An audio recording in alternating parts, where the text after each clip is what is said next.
Ron and Brian podcast.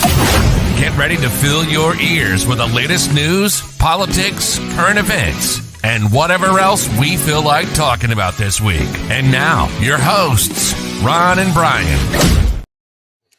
All right. Good evening, everybody. It is Sunday night. It is 8 o'clock Eastern Standard Time, and it is time for episode 315 of the Ron and Brian podcast. Brian, how are you this night, my friend? I am so excited. When we started doing this show, everyone sat there and said to us, listen, you guys are good for about 314 episodes. You'll never make 315. Tonight, we get to prove to the world that we have staying power, that as they describe in the wine industry, we have legs. We are here to stay. We are not going anywhere. This week, we proved to the haters that they need to turn into fans. I'm doing great. Episode 315. It's happening now, people. All right, then let's get right into it with the drink. Drink of the week. Na zdrowie. Salud. Drink of the week. Proszę.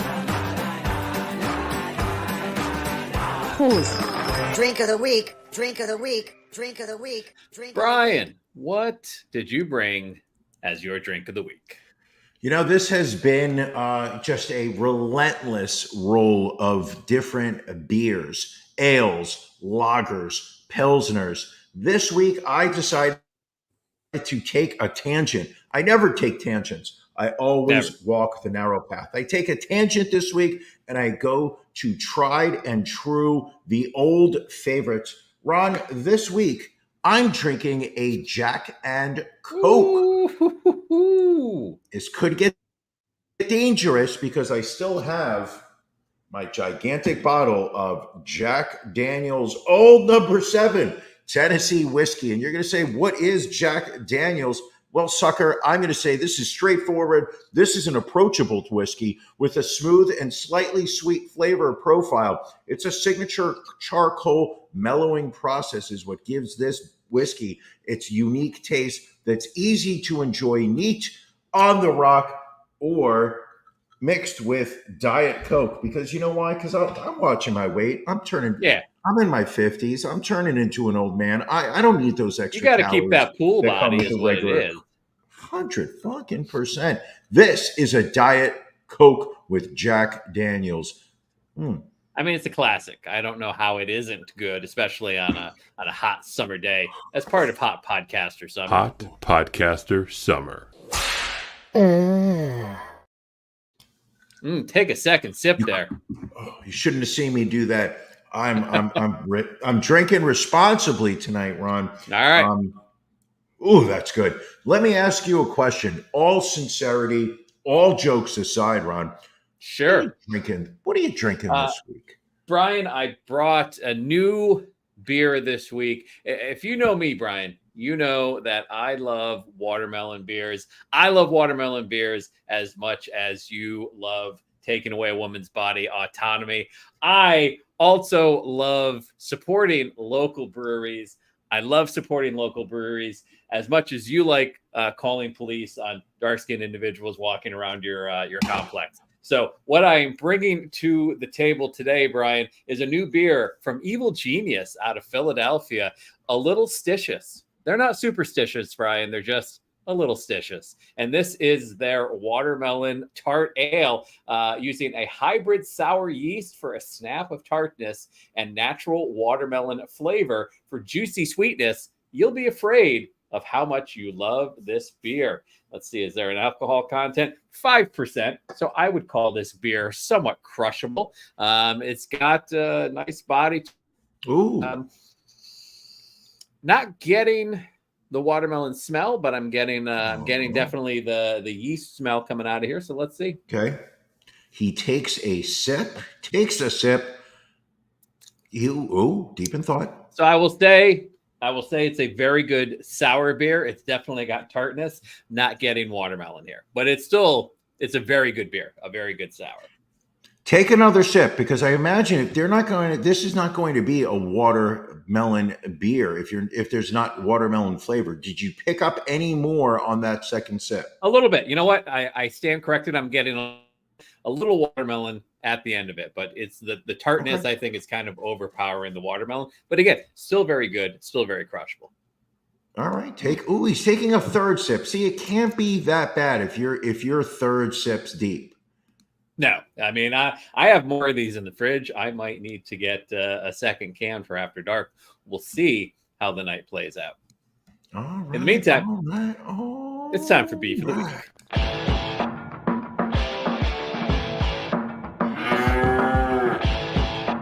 Ron and Brian's Beef of the Week.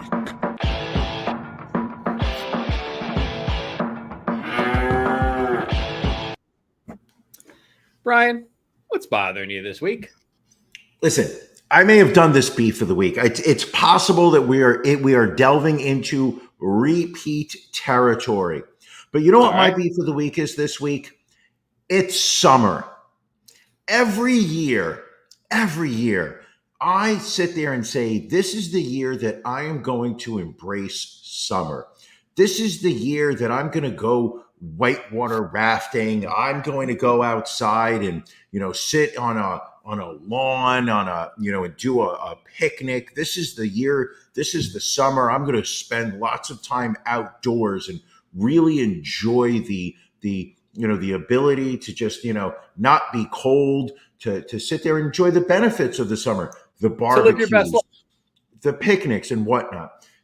And every year I spend most of it indoors in air conditioning. And I go through various stages where I feel like a fucking loser because I'm not enjoying my best life. Somehow I'm missing out. Everyone else is having fun with their summers. Everyone's sitting there saying, oh, we had the barbecues, we're doing the pool. And the truth of the matter is, I fucking hate summer. Summer is the worst season of the year. The amount of perspiration that I have subjected myself to over the past, I would say maybe month and a half. We're what now? We're just over 6 weeks into summer. It started in late June, correct? I mean, it officially starts in late June. I mean, of course, what starts after Memorial Day is Hot Podcaster Summer. Hot Podcaster Summer. But yeah, summer in general starts in late June. Absolutely, so utterly disgusting. It's one of those. It's the one season where I now need to carry a cold water bottle. The water bottle must be cold. It's not even just the water that's in the water. Excuse me, let me pronounce it water so you can understand it a little bit better. The water. But it literally, I have to put an ice cube in that water bottle because on the walk from my Ivory McWhitey Tower down to the train station, which I can see from my window, that's the short distance I need to cover.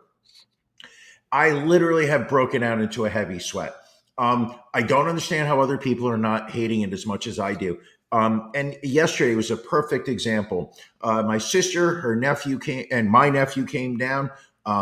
We went with the lady, Mrs. Bryan. The four of us went to go to Yankee Stadium, went to go to a baseball game, and it was so utterly hot out there in the sun that every half an inning we had to go back downstairs into the air-conditioned lounge where we were enjoying free all-you-can-drink water and soft drinks. Because it was just too hot to sit out there for 3 hours. And it made me miss those crisp October evenings when you would go outside to a Yankee game, put on a light jacket, put on a sweatshirt, a hoodie or whatnot, and you could sit outside and enjoy yourself. Fuck this season. I'm done with it. That is my beef of the week. It's fucking summer. I fucking hate this season. I want to enjoy the activities either indoors or in about a month and a half, maybe, when it starts to cool off, because this is bullshit that we're subjected to, like outdoor activities only when it's taking place during a time of the year that I can't go outside. So middle finger to summer. Ron, what's your beef? Yes. So my beef, Brian, my beef this week is spouses who don't listen to their husband's podcast. My lovely wife, Mrs. Braun, always said to me, "Hey, I'm not a podcast person." Which, I kind of took to heart. And then, she was listening to New Heights for a while, which I get Sure. it. The whole Kelsey Travis Bros. Kelce, Taylor Swift thing. And so I walk out back today. She's out, she's outside, relaxing by the pool. And I go out there and I hear something playing on the speaker, not music. I hear talking. And I'm like, what is this? She's like, oh, it's the Smartless podcast. The one with Jason Bateman and Sean Hayes and Will Arnett. Yep.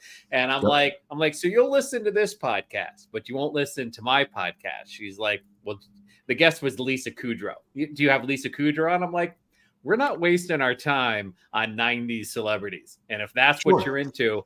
And then that episode ended and she put on some podcast called Crime Junkies. I'm like, are you trying to just stab a knife into my heart by seeing how many other podcasts other than mine that you can put on and listen to? Sure. That is upsetting. They were the worst. They were the worst, Brian. Yeah. Like, did she ever listen to this show?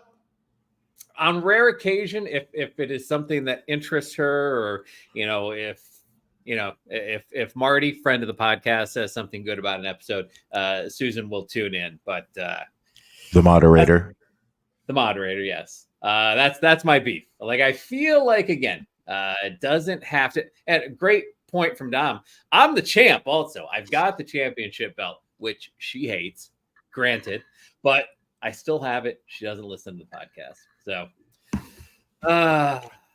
can I take a moment right now? Can I take a moment to interrupt the show? You may. Friend of the show, Christopher Saletti. I'd like to send a shout out and our heartfelt condolences to that man. His mother passed away this week. That is much love goes to him. He is a friend of the show, heart and soul.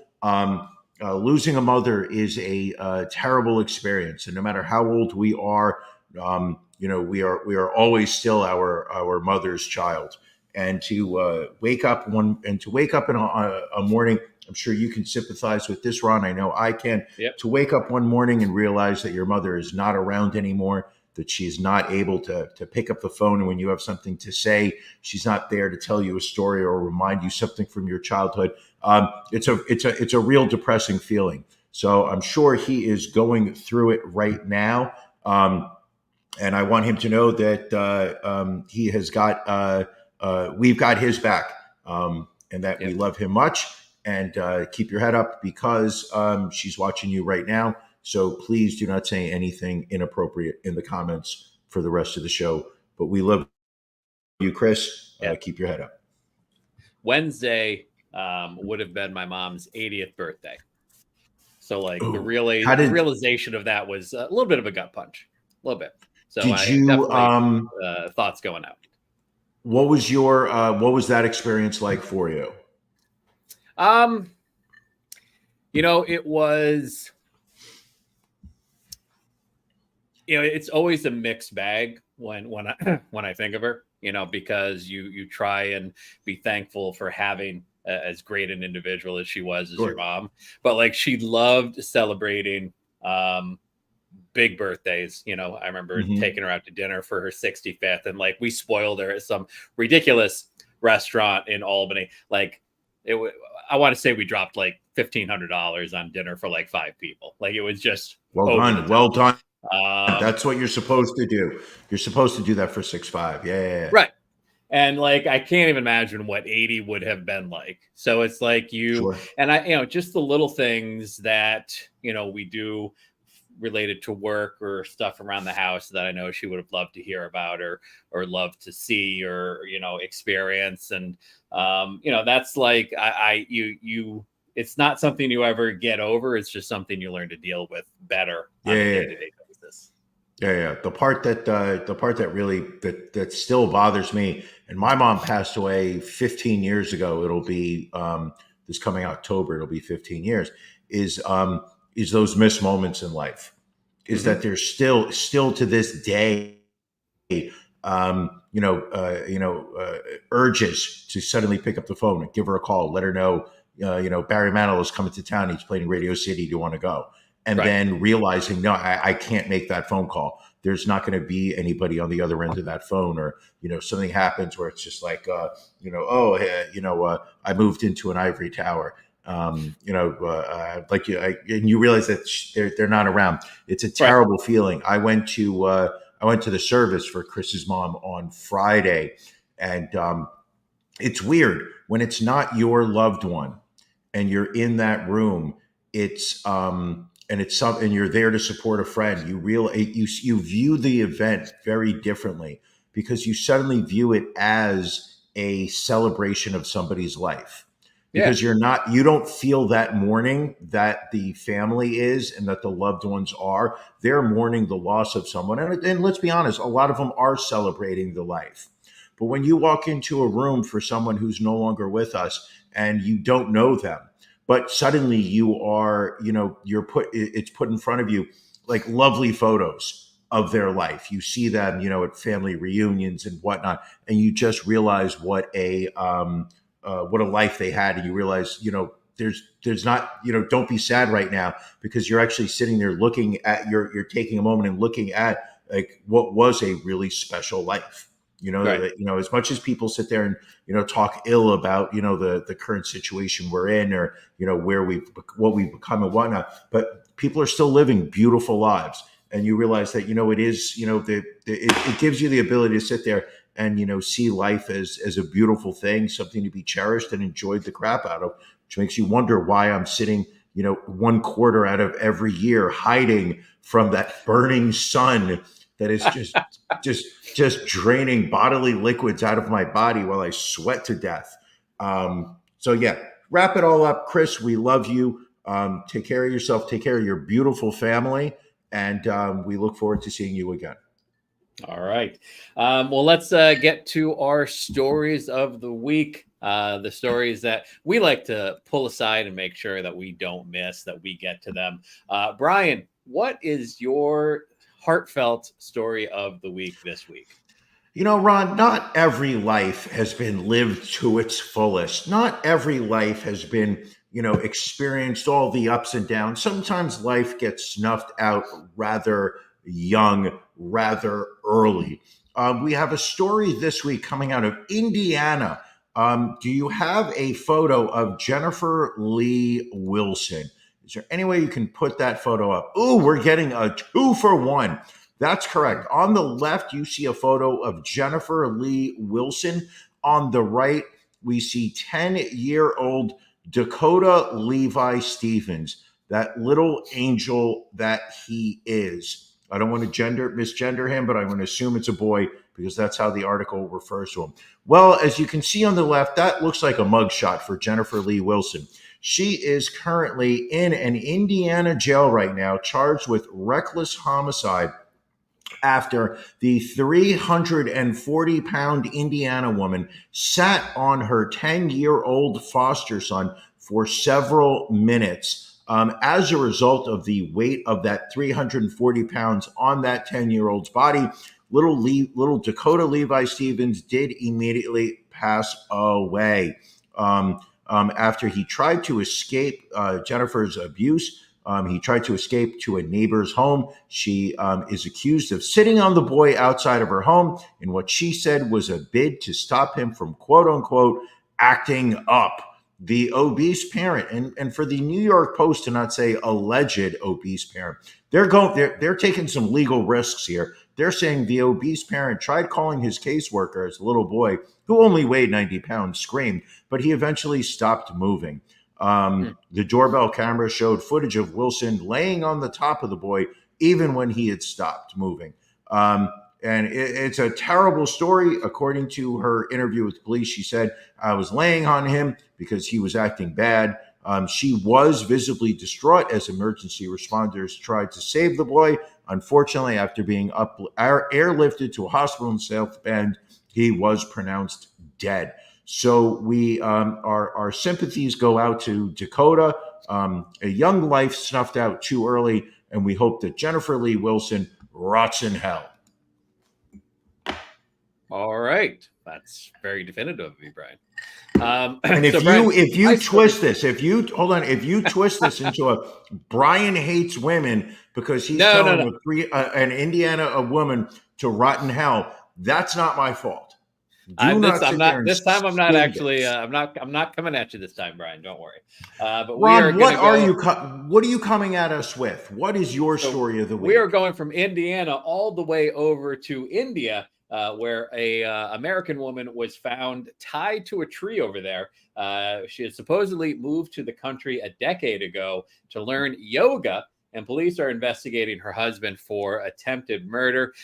This is Lalita Kaya Kumar. She was discovered emaciated and filthy in a forest in the Sindhudurg district of Maharashtra on Saturday.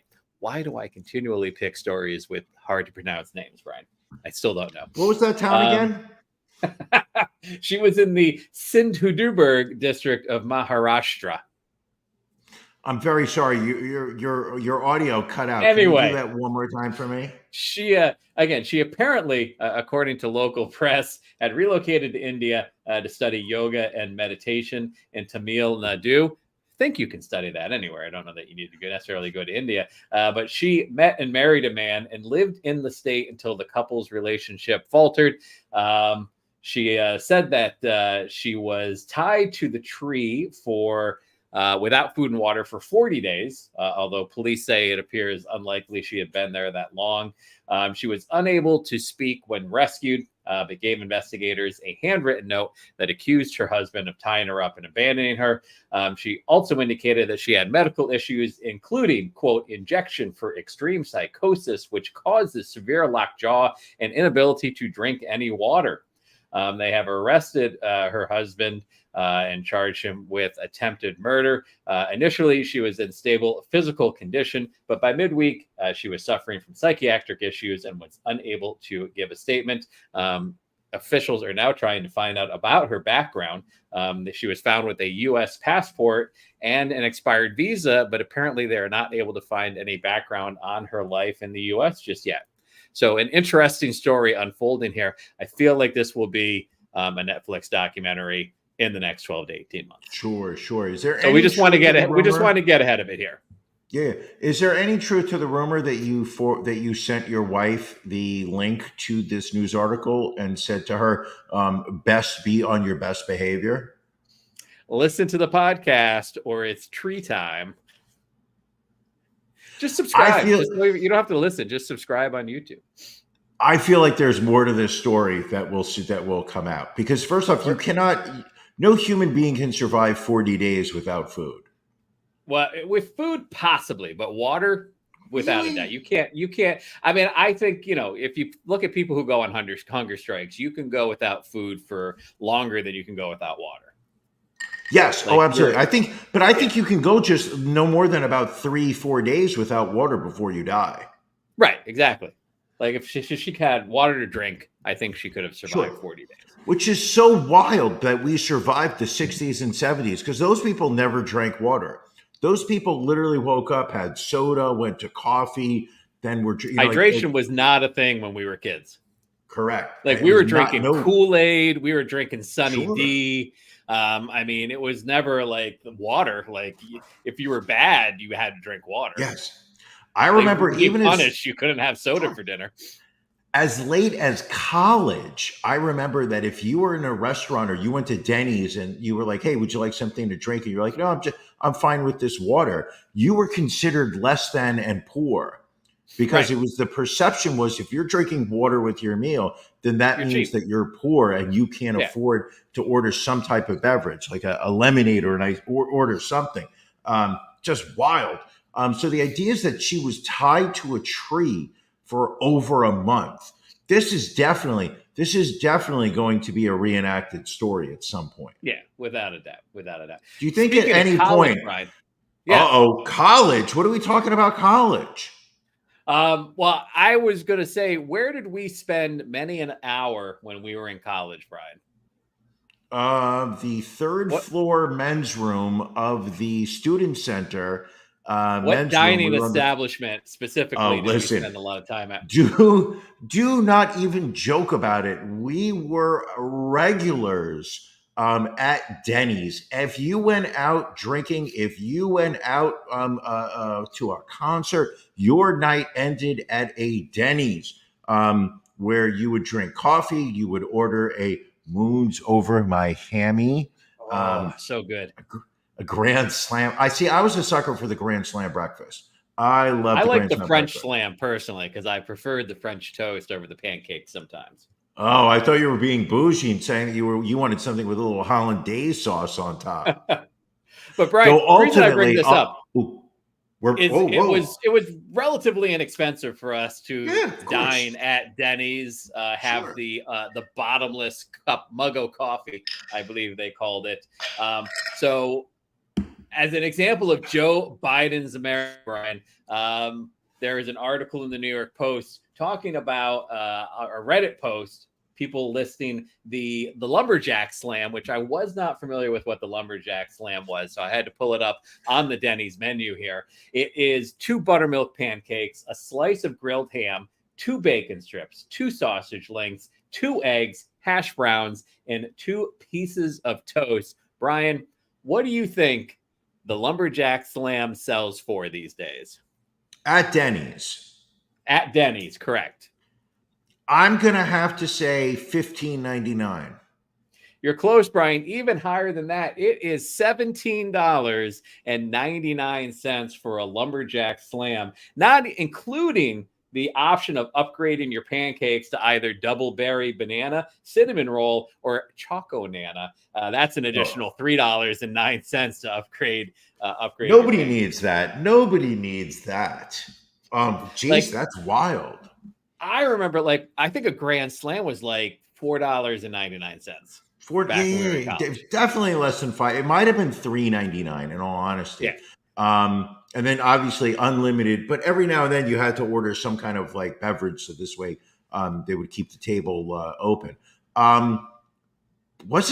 Didn't Denny's get into some legal troubles for separating ethnicities in the seating area?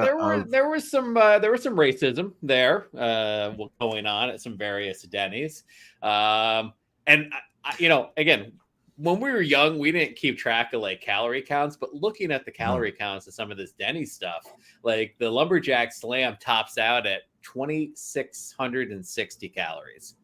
I guess, which is more calories than EB. That's more calories than EB is taking in a day. Yeah. He's cutting. EB is cutting, and not in a teenage girl way. EB is just losing all body fat. I think he posted that he was taking 2,000 calories a day. What was your go-to? Was it the French? It was the French slam. It was the French slam. Yeah. I mean, I did love. I mean, if I was in the mood for something like a little more savory, the Moons Over My Hammy was a solid breakfast sandwich. Sure. I have such fond memories. It's funny you just reminded me of. I have such fond memories of going up to Denny's. I believe it was on Western Avenue or Washington Avenue. No, I thought it was Western. We would go to the Denny's the night before our college radio show, and we would have picked up every tabloid that we could get our hands on. And I mean, I can only imagine what we looked like to other patrons of that Denny's, because we would get to that Denny's at like 7:00. And you and I would prepare for our show the next day by going through every tabloid. First off, we would have our meal. We would order, and it was never like a hot turkey open face sandwich. No. We would go for the breakfast plate. Breakfast food. Yep. And then we would knock out cup after cup of coffee. It's just true college students good. And while we were turning the pages of these tabloids, trying to discuss what articles it was that we were going to present as journalism. I mean, the number of Bat Boy articles that we talked about over the course of that year, just amazing. And little did we know that we were planting the seeds for a Patreon where we would once a week conduct something called an After Dark, where people would actually sit there and say, we want to support this show by spending a very small amount of money, sometimes as little as $5 a month, to support this podcast. And what's interesting is what we used to utilize the Weekly World News for, we now utilize the New York Post for. And they're putting it forth as real news. Right, exactly. Well, let's get. Don't judge me. into I'm our putting another Jack and Coke. I'm making another one. Don't judge me. That's a little bit more than a shot in there, Brian. I think you'll be sleeping easy tonight. I'm getting Brian, White Girls on tonight. What? I want to talk about two brothers from Ohio that are apparently trapped in Dubai at the moment. It's a former U.S. airman turned social media influencer and his brother. They've been trapped in Dubai for nearly 2 months and are possibly facing several years in prison after allegedly being drugged and waking up inside of a police car. This photo here is of Joseph Lopez and his brother Joshua Lopez. They set out on their trip from Ohio to the United Arab Emirates back on May 25th, hoping to generate luxurious content in the city of gold. But listen to this story, Brian. And if you want a cautionary tale of what not to do when you're in a foreign country, let this be the one. So the two brothers were enjoying a night out in Dubai when they were leaving the nightclub Blah Blah on June 2nd and were approached by an Uber driver who offered to take them to a, quote, after party at a nearby hotel. So right away, if an Uber driver approaches you and you have not ordered an Uber, correct, bad idea. And again, after party at a nearby hotel, I think it's code for waking up in a bathtub filled with ice and missing your kidney. So the pair agreed and were immediately taken to the hotel and brought to the VIP section of the party, where platters of food and drinks were given to them without their requests. About 20 minutes after arriving, the party ended and the brothers were slapped with a massive bill. Great scam that Uber driver's running right there. Wait a second, run this by me again. Time out. Okay. So these guys are hanging out in Dubai. An Uber driver says, "Hey, I'm going to go with me to an after party. To this awesome party." Right. And then once they get there, this massive amount of food shows up. And then suddenly everybody leaves and these guys get 15, 20 minutes later, they get presented with a check. Oh, I love this. Keep going. So Joseph, this is the influencer. He believed they were being duped. Not sure what his first clue was, but they didn't want to cause any trouble, so they just agreed to pay the bill, however much it was, so they were ready to call it a night when another man approached them and invited them to a yacht party. So let's recap. An Uber driver has approached them, taken them to a hotel for an after party where they have gotten ripped off. And now someone says, "Hey guys, this was horrible, but can I interest you in a yacht party now?"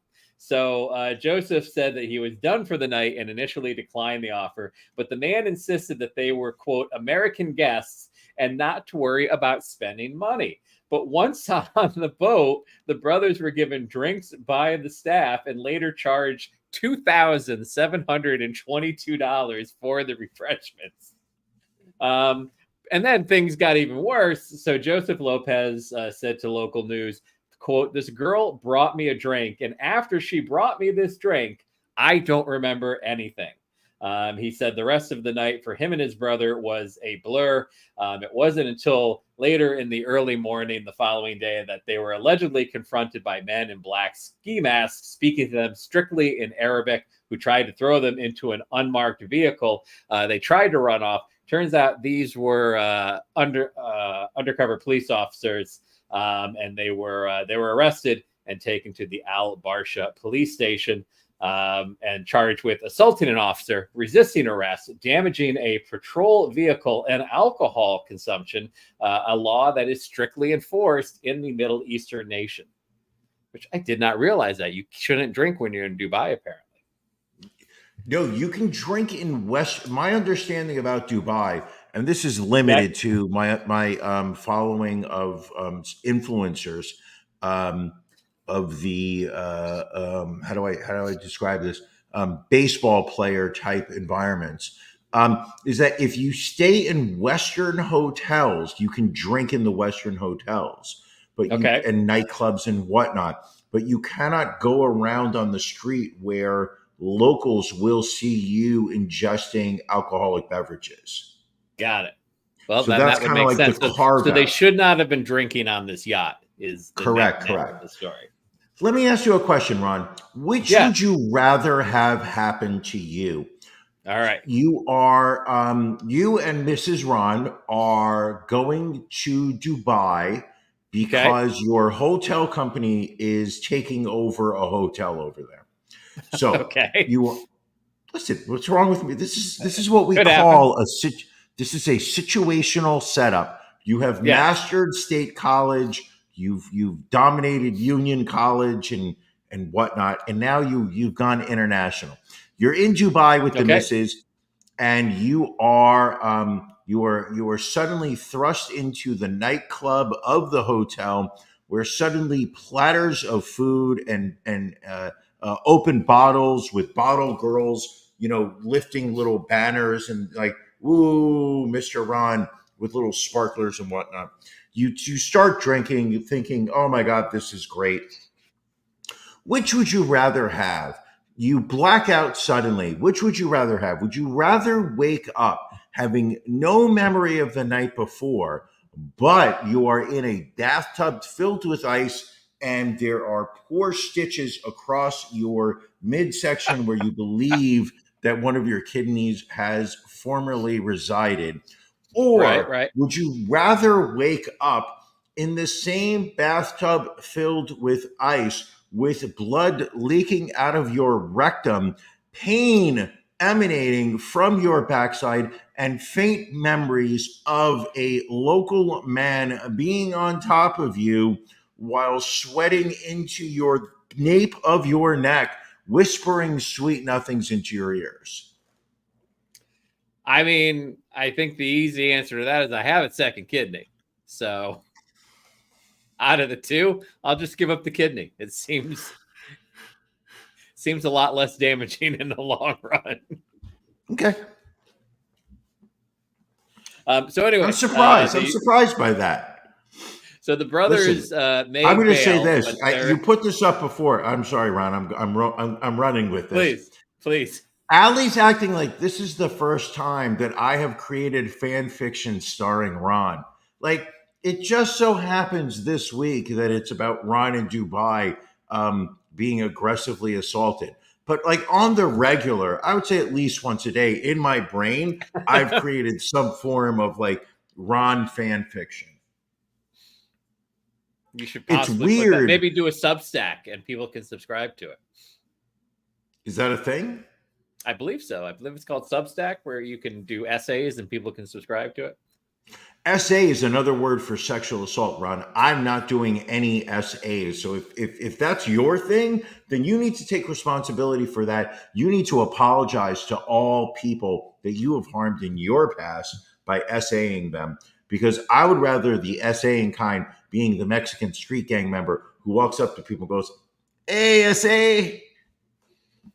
Anyway, Olympics are still going on, Brian. America has claimed the title of having the a world's fastest man because one of our guys won the 100-meter dash. I forget what his name was, but photo finish at the end. And I remember back in college days, I believe you were considered the world's fastest man by some of the ladies you dated. How was that title? How did it affect you? How did it impact you? Well, when I was in college, I did earn that reputation. I did carry that title. I didn't have a cool title belt like you have over your left shoulder. It's such a shame that you have it so far away from you right now while we do the show. I'll be honest. When it came to the title of the world's fastest man, I'm going to say that it actually worked as a positive more than a negative, because I think that there were a lot of partners who sat there and said that can't be true.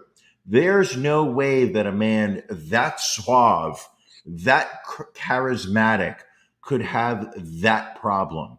And well, little did they know after one quick experience with me. Yes, indeed, it is possible. I mean, this was back in the days before you could, before TiVo or DVRs, you could pause or rewind. I remember one of your ladies commenting, how convenient it was that they could really just get the sex done during a commercial break, and then not miss a TV show. Is that supposed to be an insult? Because I'm thinking an entire commercial break. That's a compliment. That's at least Wait, 2 minutes and 20 seconds? Yeah, that's 4 30-second commercials. Wow. I think, wow, the lasting power on that. Like, that's The probably staying some power guy, on this guy. that's some guy spraying some kind of serum that you get in Dubai all over your penis. So the big thing this week was the swimming events started to take place in the Seine River, much to the disgust of many of the athletes that Of the apparently had to swimmers. compete. I mean, there was, back when Paris was awarded the Summer Games, and there was the talk of using the Seine for the swimming events, like, a lot of people were like, that's disgusting. Like, it is a polluted river. I believe there was even a movement of locals to spend a full day pooping into the Seine a few weeks back in protest of the Olympics coming to Paris. I don't know if that actually happened, but one Olympic triathlete shared her experience. Jolienne Vermeulen, she represented Belgium. Said she felt, quote, debris in the water during her 1,500-meter swim. She said, quote, while swimming under the bridge, I felt and saw things that we shouldn't think about too much. She said she had ingested a lot of water during the race, and was concerned with what it would do to her body. Going back to June, Brian, tests found the E. coli level in the Seine was 10 times above the acceptable levels. Yeah, that's not okay. That's absolutely not okay. So, and is that because the locals were pooping in the? Would you be able to poop? Would you be able to poop in a river? I mean, probably. I think if you had to go, you got to go. Did I announce that I was recently starting to take Metamucil? You did. You mentioned that I think a couple of episodes ago. How's it moving for you? A lot more regular, but I'm not happy with the poops. Not happy with the poops. No. They're a lot smaller now. They're smaller. Keep going, Ron. I don't want to derail the show with my scatological entertainment, which I'm perfectly fine going another 17 minutes on the scatological front, but I don't think people want that. I don't doubt it. Belgium then ended up withdrawing from the mixed relay triathlon race after Claire Michel developed an illness after swimming in the river during that very same women's triathlon on Wednesday. Belgium not happy about their athletes getting sick, and really called out the IOC and Paris for making the athletes go into the river like that. Well, it's hard because on the swimming front, they've got to swim 1.5 kilometers, which is just under a mile. So it's hard for them to find a distance of a river that is, I guess, hygienically clean or enough that's a mile long. I mean, we have so polluted waters, natural waters at this point. Like, you can't swim an Olympic pool. They're not going to build a indoor pool that's a mile long. Sure. So how did the surfing end up in Tahiti, by the way?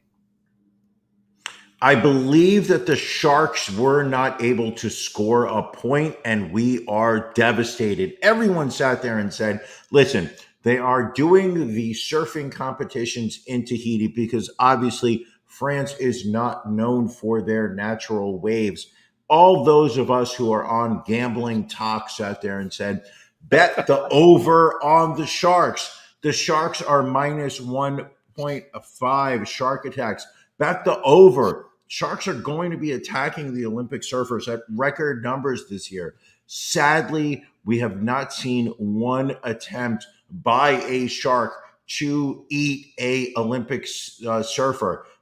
Very disappointed. Obviously, somebody from Big Olympics has gotten into Big Shark's ear. The word got out to the sharks of, hey, do not eat the surfers. Let them safely compete. Those of us who bet the over taking a big hit. All right. Also taking place in the Olympics over the past week or so, controversy over Algerian boxer Imaine Khalif, with many accusing her of being a transgender woman competing against other women in the Olympics. This happened, it really reached a fever pitch when Angela Carini of Italy quit after 45 seconds into their bout. Saying that she was being hit too hard. What's interesting, though, is apparently she is a woman. Like, people have gone back and released her medical records. The Boston Globe had to print a correction the other week after it carried a AP story about the controversy, but listed a headline that referred to her as a transgender boxer. But this person was born a woman, can have babies, and has always identified as a woman, is female on her passport. But the trending has been to refer to her as a transgender boxer. Now, what's interesting is this woman who quit from Italy also has quit in 2 other bouts. She has faked injuries when she was being beaten by her opponents. So it's just kind of interesting that as people look into her background, she's kind of not kind of has this background of quitting on fights that she's getting beaten. Are you saying that women are quitters? Because that's what it sounds like you're saying, Ron. I am not saying that. And to clarify, Allie's asking me if she's only a woman or she was born a woman. I'm not saying that. My point being is that she was born a woman and has always been a woman. So for anyone to intimate that she was never a woman at any point in her life is incorrect in this particular story. And what's also interesting is she is, as a boxer, she's 9-5.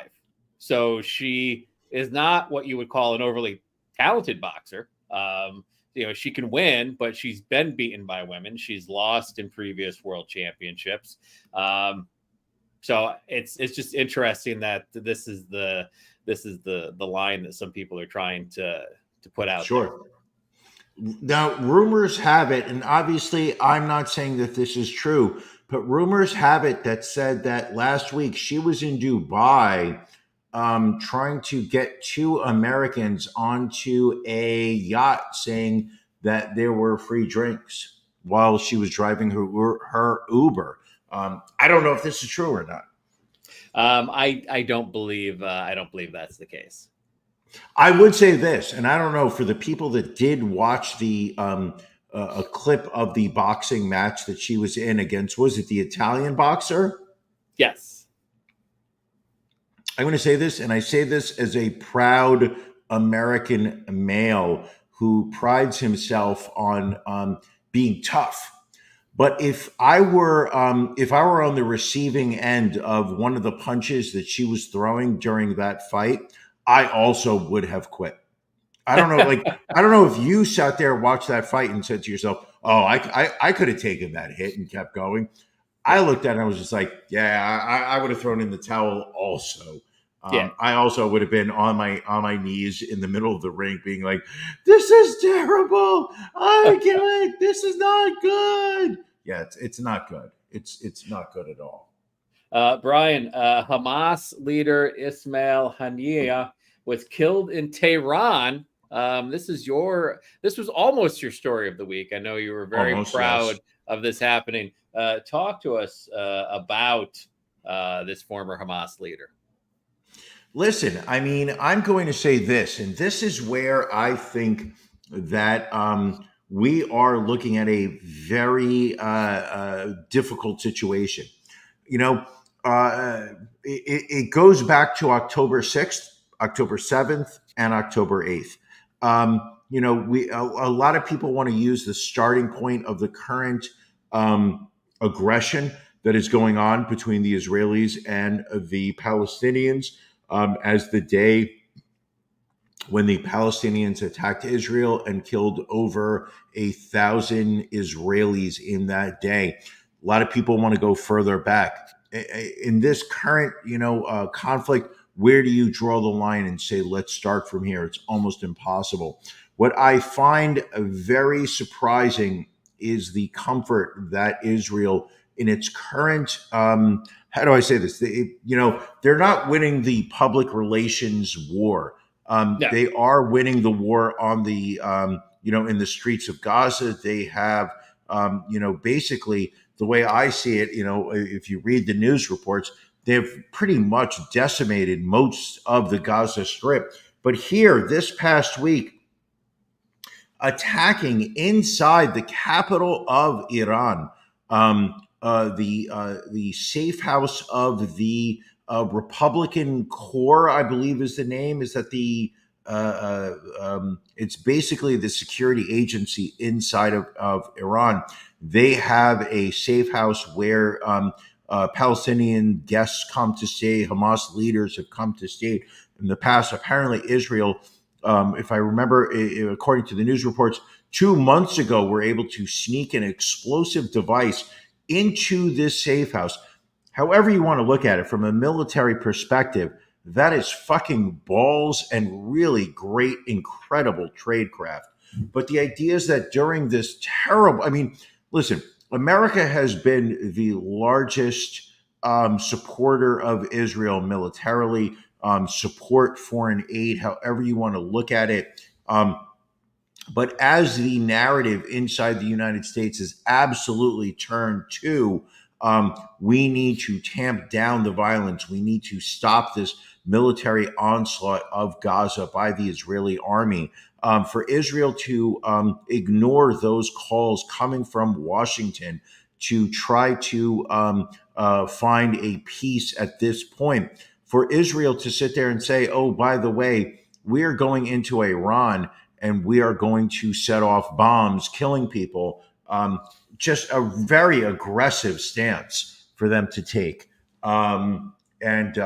It seems to almost be a slap in the face to liberal Democrats in Washington, in the American government, to sit there and say, no, we are not going to tamp down our attempts to fight back. We are going to continue and we are going to do whatever we want. It's one thing to do it in Gaza, but to go inside the sovereign state of Iran, it is a powder keg over there, and they are still being aggressive. So you're saying that we shouldn't take aggressive stance against Hamas just because of country borders? Yes, absolutely. I think, how would you feel if countries outside of America were to send their agents inside of America to basically act as death squads?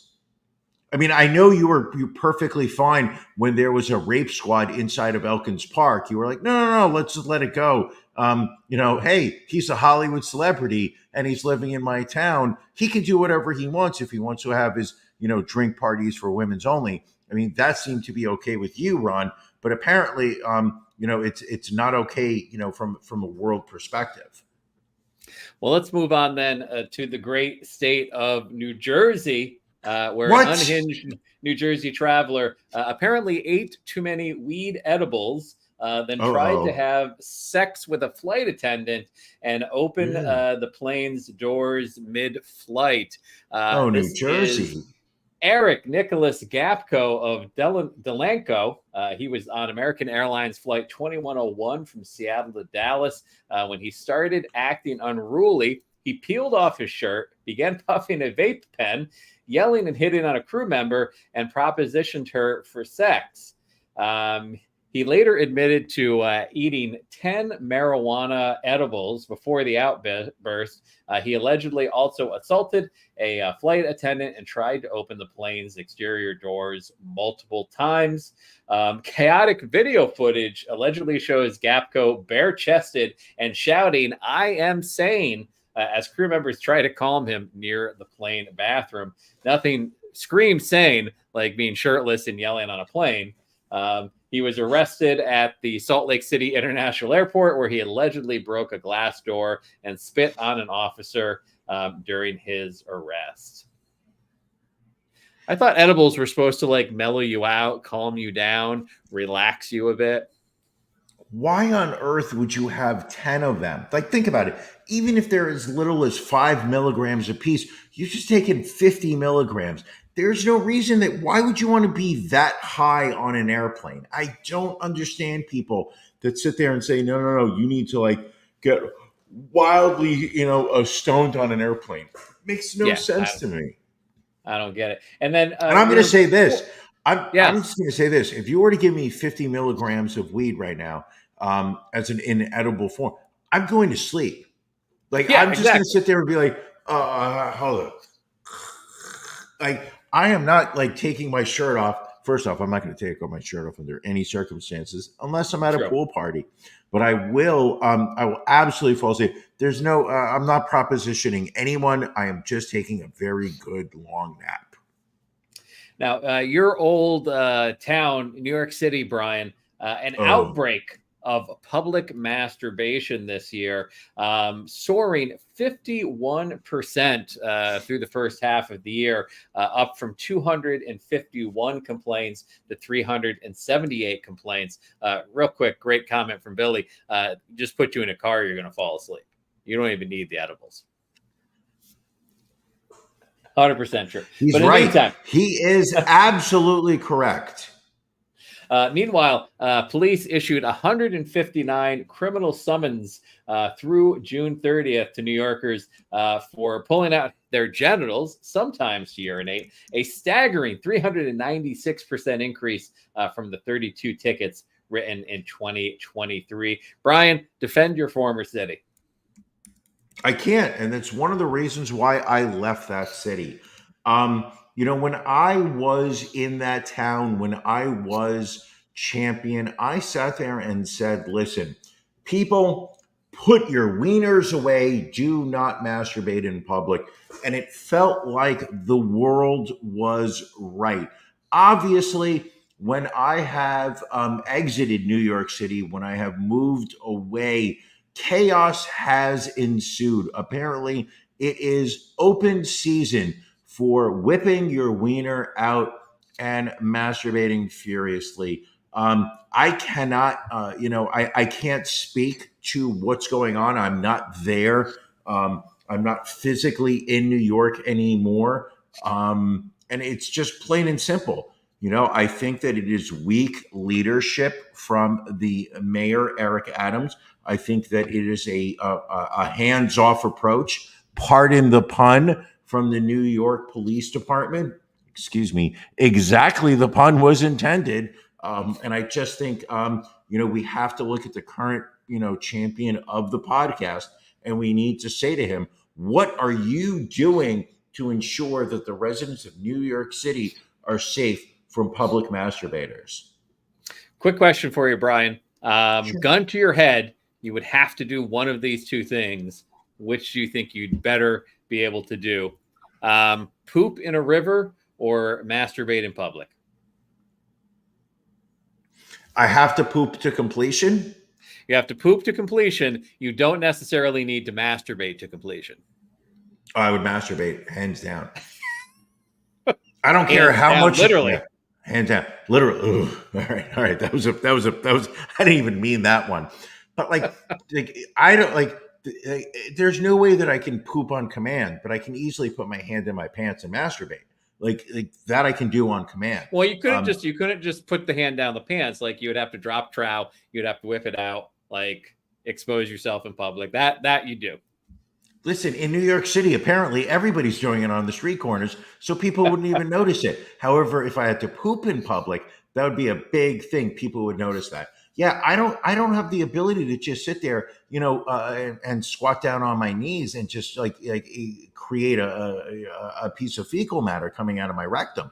No. But could I? Yeah, it would definitely be, what do you call it? It would definitely be masturbating. Okay. See, I feel like I could get like a nice cup of coffee and that would just take care of it for me. But we've discussed your pooping habits. It's very difficult for you to just poop. Yeah. So I get it.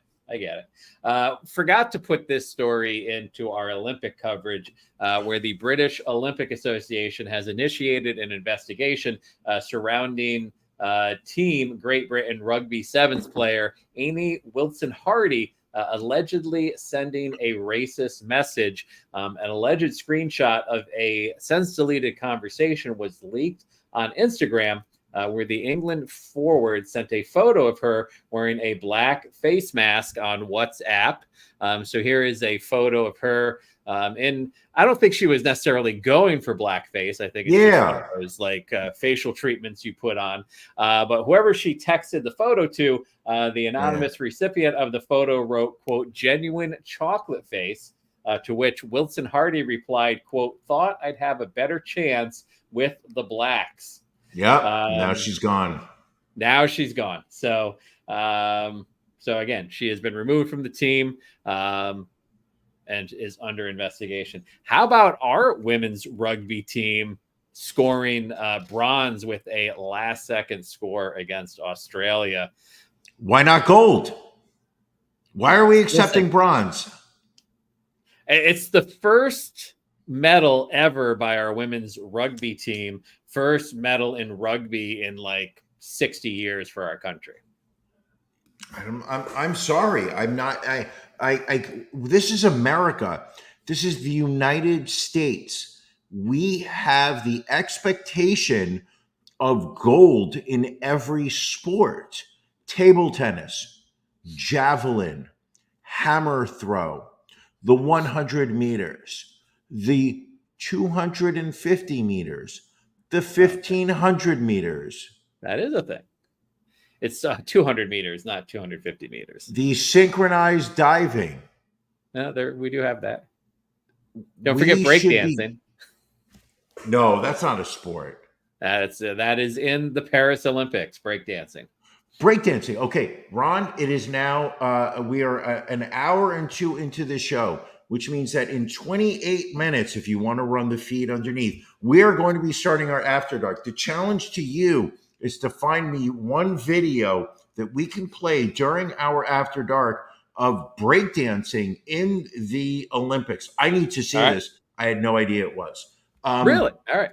Yeah, I'm sorry, but like I just feel like our nation standards are so high. We're expecting gold. So the idea that the American Rugby Sevens, I believe they're called, only got bronze is great. That's cool. But we want more.